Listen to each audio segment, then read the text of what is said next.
Hi folks, good afternoon. I had a few people say that they're interested in talking to me, so I thought I should come and make myself available in the spirit of democracy. How can I help? How is Shirley getting on tomorrow? Oh, really good. I mean, I think this treaty has needed a discussion for a long time, and I hope that tomorrow will actually provide another avenue for that. Māori have said. Beg your pardon? Are you planning to go out tomorrow and address the hīkoi, or? Well, I'm in two minds. I mean, let's see what the vibe of it is, and if there's an invitation from the organisers. I think if I sort of walk out there and they don't want to give me a chance to speak and so on, then you sort of wonder what you're doing there. But certainly, I welcome the opportunity in principle.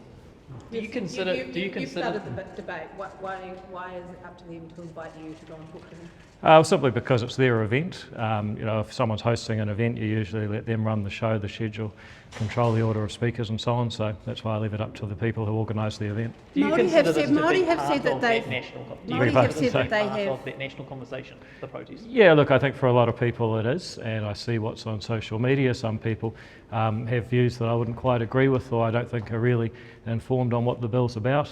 You've got to bear in mind too, there's a lot of people there for other reasons. I mean, there's quite a number of government policies that people have expressed disapproval of that they want to talk about, and there seem to be also people with other causes there as well. So, this is, not only is this a part of the conversation about the treaty, but I think the treaty principles bill is probably a part of the reason that people are on this. And what do you make of the Māori Queen's involvement? Oh, well, look, obviously I'm pleased that she's getting out and performing the role that she wants to perform. Māori have said that they have had a national conversation for over 180 years at marae around the motu and invited Pākehā as well. What's the difference between that as a national discussion point and what you're saying? Well, first of all, the Treaty Principles Bill is a bill before Parliament, and that's where the laws for New Zealand are made. For a long time, that conversation's actually been taking place in the courts. Part of the argument of the Treaty Principles Bill is that if we're going to have a modern interpretation of those principles, a lens through which we look back to 1840 at what our treaty, our founding document means, then that should happen in a democratic institution like Parliament. Why didn't you participate in any of those discussions around the motu that they have 4 or 5 times a year? Well, actually, I have at different times throughout my career. What do you make of the international attention that this bill now has following the Haka in the House last week, and do you think that will help the cause or work against it? Well, I think it's now plain for people to see. You've got someone getting up, making an argument for how we can have a better New Zealand, and a group of people who jump up, try and get in their face and do a war dance. I mean, people are judging that, and it's not always good for the way people perceive our country. However, ultimately, the responsibility for those actions lies with Te Pāti Māori and 3 MPs in particular. But do you support the haka at the rugby games though? Well, yes. But then you don't support that haka. So you call that haka a war dance, but what do you call the haka at rugby games? Well, it's also a war dance. Do you have any? So what's the difference between that and what they had done? Well, you asked about the perception around the world. I suspect that most people around the world would see it as a war dance because most people around the world are not familiar with our culture. So what you're saying is it's okay in some context but not in that context? That's exactly right. Parliament's a place where you're supposed to debate with words. We had a case earlier this year where an MP was censured for going over and waving, I'm doing the same thing right now, and waving themselves or waving a book at someone. And so, there actually are different rules and different activities in different places, and the start of a rugby game is different. Performance to what was to the haka that took place last week. Well, that's right. You've got in both cases a member of Parliament getting out of their seat, going over and trying to get into the space of another MP. And the whole point of Parliament is that it's supposed to be about debating with words and argument, not trying to get in people's faces. Were you intimidated by the haka when they were doing it so close? No, I wasn't. But I grew up in the north. I know what haka are about. However, I know the intention of them is to intimidate. And I just ultimately say to people, if you have to do a haka to get your point across, maybe you don't have a good argument. I understand there's a haka plan. There's a haka plan for tomorrow. Always to intimidate.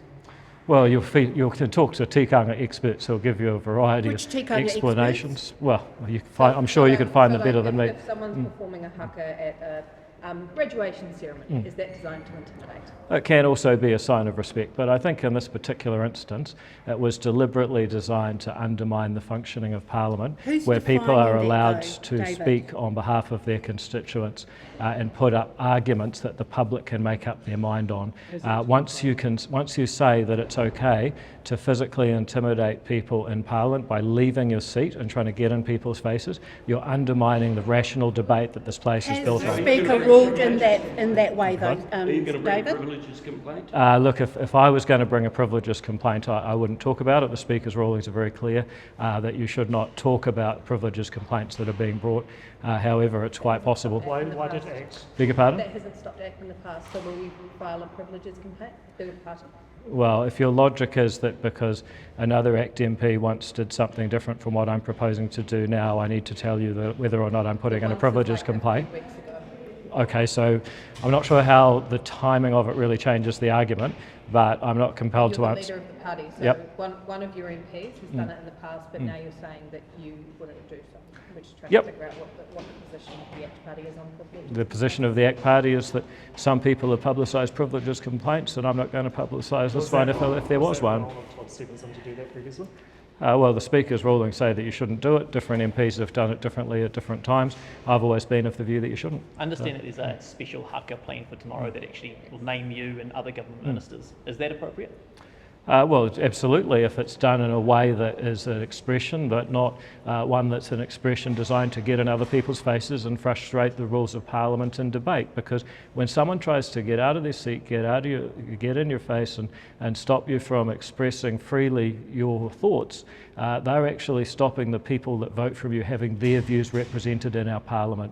What sets us apart as a society is that we allow each person to have one vote to elect a person to represent them so that they can be spoken for without fear or favour. That is parliamentary democracy at its core. What you saw is a violation of that, and that's why it's so serious. So if they had a haka from their pardon? seats, if they had the haka from their seats, would you be okay with that?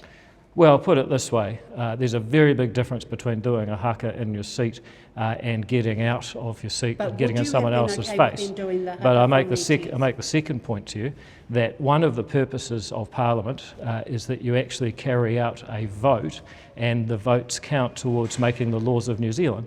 Now, if a person can stand up and do a haka in coordination with the public gallery to prevent the votes being recorded, then you are That's also a different frustrated. issue than what I just asked. Okay, well, that's the answer I'm giving. I'll take a Do you question have from someone a else. view Yeah. on whether members of the hīkoi or any member of the public should be allowed into the public gallery tomorrow? Beg your pardon? Should members of the hīkoi or anyone else be allowed into the public gallery tomorrow, or should they speak? Well, look, the rules of Parliament are very clear. If you've been involved in a protest, you can't enter the parliamentary building for 24 hours, so that's already factored in. How do they, I guess, figure out who has been part of that protest or not? Well, usually it's obvious because they're waving flags, but look, I guess it's up to the parliamentary security to enforce that. So Chris Hipkins said that he was going to join the protest, and the Green Party said that they're joining the protest. So are they going to be banned from question time? Do you expect them to be banned? Well, we're talking about the public gallery, not the ability to sit in your seat as a Member of Parliament. But I just make the point, I think the Labor Party's got a really big choice here. They voted against the motion to suspend Hana Rafferty Clark, Maipi Clark. I actually think that shows where the Labor Party is standing. They think the behaviour is okay rather than supporting the Speaker to uphold the standards of Parliament. I think that's a real problem for the Labor Party. They've got to decide if they believe in rational and reasonable debate, or if they're actually going to undermine the Speaker and vote against the suspension. Well, they had a choice and they made it. You said at the beginning that some members of the hīkoi were supporting something, were against something different than was in the bill. Do you acknowledge that there are people on your side of the debate that are not aligned with what is actually in the bill and are fighting for something quite different? Well, no, I don't. I mean, if you give me an example, then I'll be happy to talk about it. But I've got an example. I've been speaking to farmers. They say that they're upset with the consenting by local council, which comes from treaty rights. They're supportive of changes with the treaty, but they don't exactly know how this bill will help them, but they are supportive of some sort of change. Will this bill help with the consenting of farmers through their local council? Ultimately it will, because the Resource Management Act has been made to follow the principles of the Treaty of Waitangi, which at the moment says that there's a partnership between races in New Zealand, and therefore you have to consult both treaty partners. I was talking to a developer just the other day trying to develop property and make the country a better place so people can have homes and so forth. They said that there were 3 iwi required to be consulted, 2 supported it, 1 didn't, a 4-year delay on getting that consent. So yes, this will actually have an effect in the way that we think about New Zealand. In fact, it's a good example of why this is so important, because I'd say one of the biggest problems for Māori, young Māori, is actually lack of housing, lack of secure housing. A lot of poorer people go into a different school each term because they don't have security of tenure, getting respiratory diseases because they have poor housing.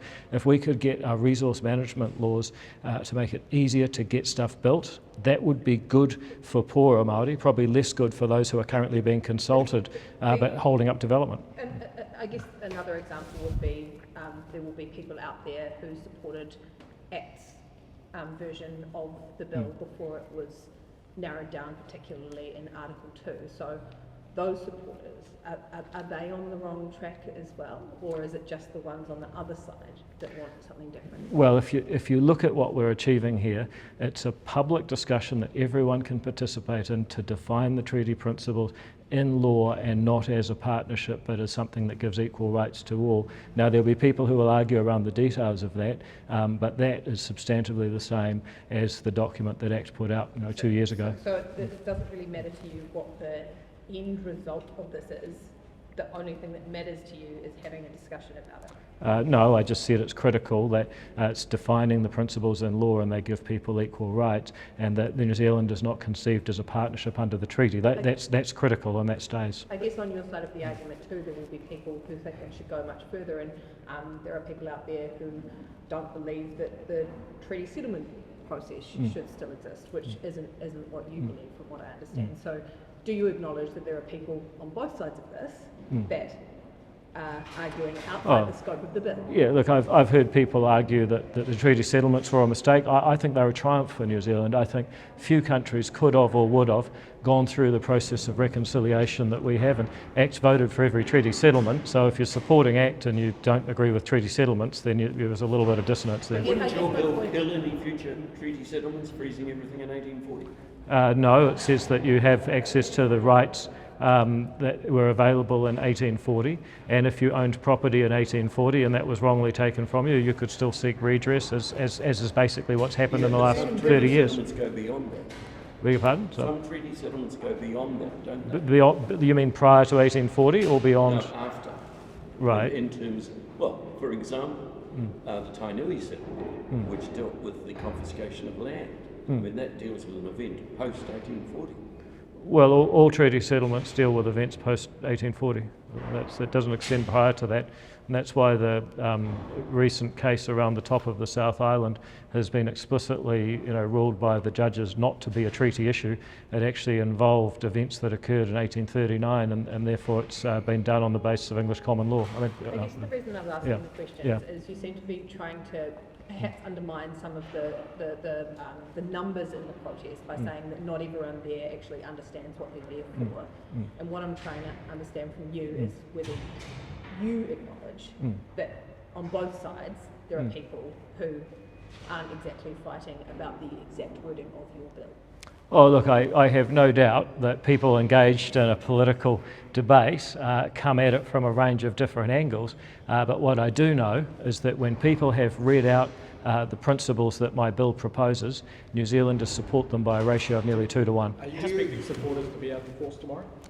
Beg your pardon? Are you expecting supporters of the bill to be out in numbers tomorrow? No, I suspect that most people will just be off to work and getting on with their day, but there's a group of people who feel very strongly about this, and that's why they've had a hīkoi. Do you acknowledge there is confusion, though, on the people who want some sort of reform on the treaty, that they don't actually know what the practical implications of this bill is beyond the fact that it is going to, you just use the phrase, it'll have equal rights for everyone. But that farmer that I spoke to as an example of, they support change, but they're not hearing from you what exactly that change for them will be.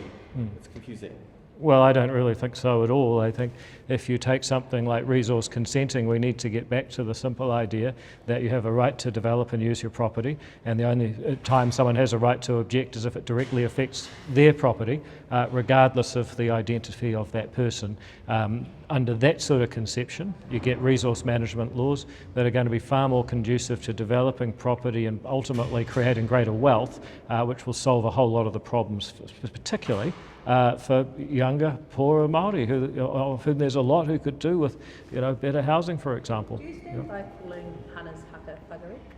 I think it actually is thuggery, yes, to say that you're going to use force and intimidation, getting in someone's faces, physical actions over words in a place that is clearly set out to be a chamber of debate. That is thuggery. Have you had any discussions with either National or New Zealand First since the introduction of the bill about what's going to happen to it from now on, in particular the Select Committee?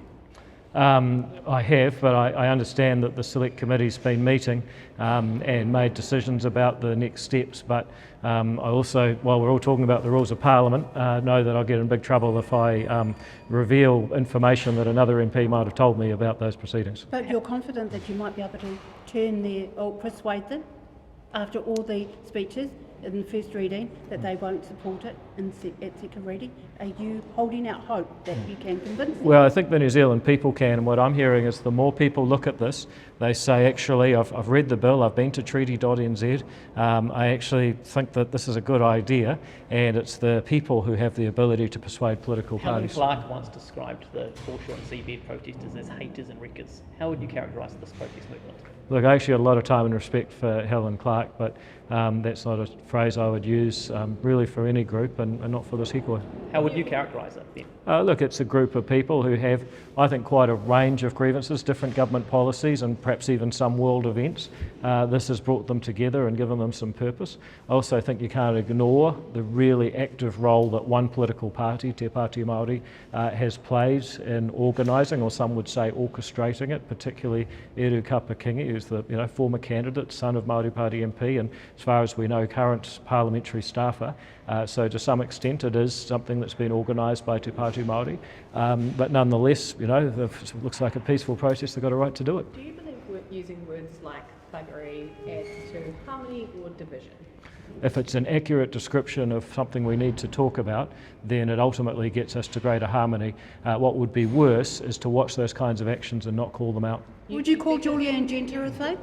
Beg your pardon? Would you call Julianne Genter a thug? I think what she did had an element of thuggery in it, yes. I mean, she went over, instead of staying in her seat and debating the way everyone else in the history of our parliament seems to have managed to do, she had to go over, get in his face and wave her book at him. I think that's wrong. You've asked for a respectful, reasonable debate. Is using words like thuggery a reasonable, respectful debate? Well, if it's an accurate description of the person's actions, then unfortunately, yes. Do you believe it's not an accurate description? I mean, I don't know how you describe it. Do you think National's losing support from its base by blocking out supporting this bill at the second reading, its core supporters? Do you think some people would be unhappy with that? Look, ultimately, it's up to each voter what's important to them. ACT takes a very clear position. We believe that it's not enough to do case by... Do you think National is out of touch here by just saying no at the second reading? No, I think that they're still on a bit of a journey. And look, it may ultimately turn out that New Zealand is not in a good enough place to have this conversation, but sooner or later we'll have to choose, does our treaty divide us into two collectives based on ancestry or give us universal human rights? Majority support among National voters for the second reading of the bill to succeed? Well, certainly amongst the polling that I've seen, that would seem to be true. Chris Finlayson has said this is not just an academic exercise, this is about a founding document, this is about what New Zealand is. How do you respond? Well, it's a shame because Chris usually likes an academic exercise. But look, he's right, and in my conversations with Chris over the years, he actually recognises that there's an issue, but he seems to have clammed up recently, but it's up to him. Can you elaborate on the polling that you were just talking about? Well, it's a Curia poll, I think, released in October, which says that I think National Party voters by a ratio of 3.6 to 1 or something favour the principles. So. What in particular did you have a problem with what Jenny Shipley said? What she said? Look, I think for a former Prime Minister to say that a politician sincerely advancing a policy position is somehow invoking what she said. I think it's totally irresponsible because it suggests that a justifiable response to ideas you don't like is violence. And I think that that is a really irresponsible position for someone who should be a senior stateswoman in this country to take. But hey, look, you know, this is the same Jenny Shipley who once said in Parliamentary debate, I understand that Pacific Island men will climb through your bedroom window. She's the same Jenny Shipley who was a director, I see Richard Harmon nodding there, she's the same Jenny Shipley who was a director of Main Freight and was trading when insolvent. So, you know, I used to quite like her, but that's 3 incidents, including those comments, that make me take her a little bit less seriously, and that's a shame. As much as you believe in the cause, do you think it is also responsible to go forth with the conversation without recognising the depth of feeling and division that it is causing? Well, I would argue that the division is already there. So you say my bill is causing division. I would say it's revealing division that's built up over several decades, including when Jenny Shipley and Chris Finlayson were in power, because they have this conception of our country as a partnership between 2 groups based on ancestry. I think that's wrong. I think that has led to division. I'm revealing it, yes, but I'm not causing it as you claimed. In an era of polarisation and where people have fewer trust in institutions, is it the right time to, if it is a division that is laid under the surface for a long time, is now the right time to bring that to the surface in the midst of all of the polarisation? Well, I mean, it's not clear that there's going to be a better time. If you could give me an argument that, you know, not now, David, but next year will be a great time, then that would be a useful discussion to have. But I don't think anyone's in a position to say that. In terms of, you keep on talking about this partnership between 2 races, basically, wasn't it, the treaty was signed between the Crown, right, and Kiwi and Haka on the other side. Do you accept that? Well, that's very evident from a historical record. My question is, what does it mean to us today? And I would argue it's a compact that gives us all universal human rights. All right. Well, okay, you want one more? This will be the last one. I was just going to ask, has the national conversation so far been what you were looking for or what you're expecting? Look, obviously there's actions people have taken that I think are pretty regrettable, but the people responsible for those actions, such as the behaviour of Te Pāti Māori last week, it's the responsibility of the people that took the actions, not of anyone else. They have to be held accountable. It strikes me that they're often held to a lower standard, including by themselves. That's regrettable. But actually, what we now have is more people talking about the treaty, and this basic question of does it make us a group of people with equal rights, or is it this compact between 2 collectives based on ancestry? That is a conversation that New Zealand needs to have sooner or later, and I actually am glad that we are having it. All right, team. Oh, sorry, Brett. Yeah. I mean, should we get rid of the king as the head of state? Well, I've always said, you know, if he's not doing any harm, don't fix it. So I've always been a bit neutral on the Republican monarchist debate. But you're absolutely right about that. But I just make the point that right through our public policy, this current conception of the treaty principles means that you have a separate healthcare system, it means you have co-governance of 3 waters, it means you have resource management, it means you have 2 versions of curricula, you've got, you know, school boards required to uphold the Treaty of Waitangi and do a whole lot of things other than education as a result. So, you know, while King Charles may be a hereditary monarch, he's not doing any of that, whereas our current conception of the Treaty of Waitangi is. All right, thank you folks, we'll see you later.